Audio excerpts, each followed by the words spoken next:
Hi guys. I moved myself over here to my living room and I moved my Advent wreath over here for this video because honestly the light's a little bit better in this room. So for the purposes of recording, I think I'm going to try to be here now. You'll see there's my first week candle.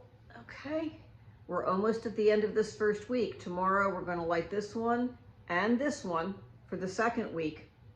This Advent too is really short because the fourth week of Advent, that fourth candle, it's only one day before Christmas because Christmas is on a Monday this year. So I'm going to end up with a really short candle here and a middle candle here and a little bit higher here, and this one will be barely burned. So I'll probably use this for week one next year since most of it will still be there. All right, we just had a very, very big feast day, a big Advent feast day.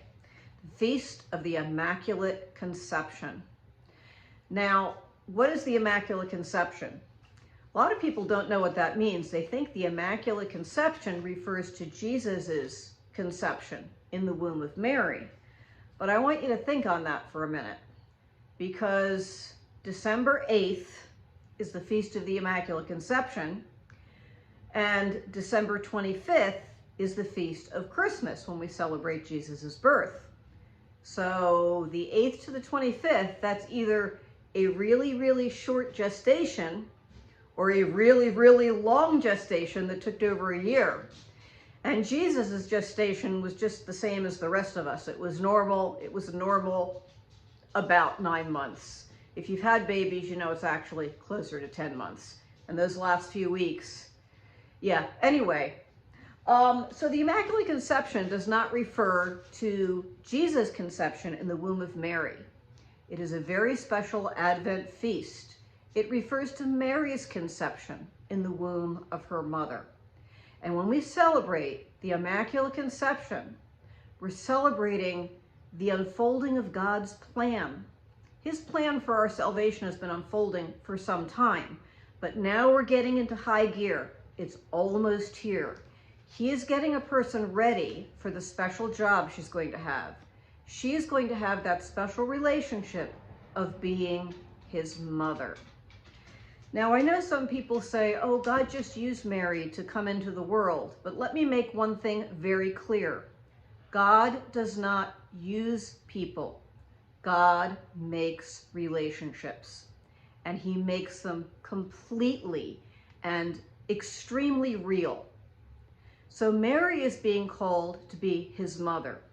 Advent, we're getting ready to remember that God became human. He took on human flesh, he took on a human nature, and he had a real human mother.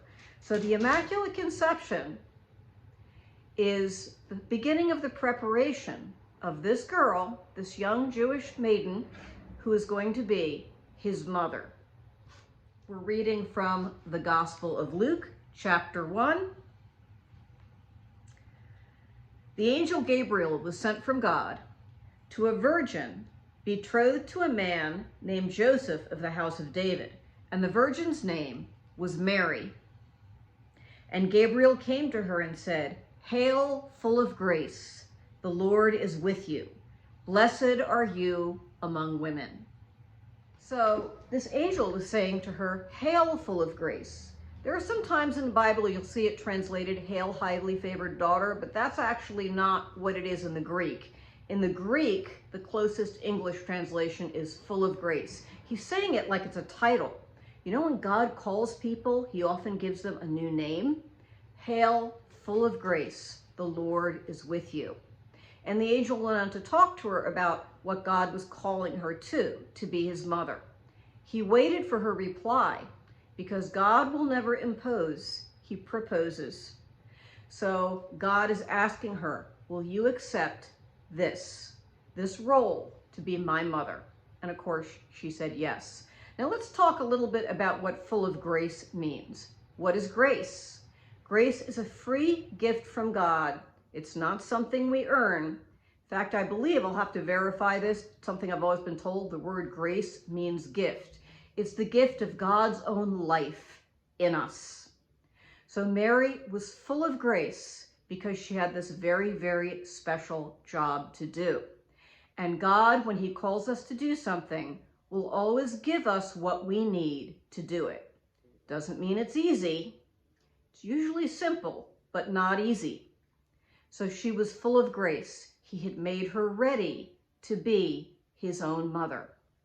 And that is the feast day we celebrate on December 8th, the Immaculate Conception of Mary, who's been chosen to be the mother of Jesus. So we're getting down to the wire here. More on Advent next time. I'll see you.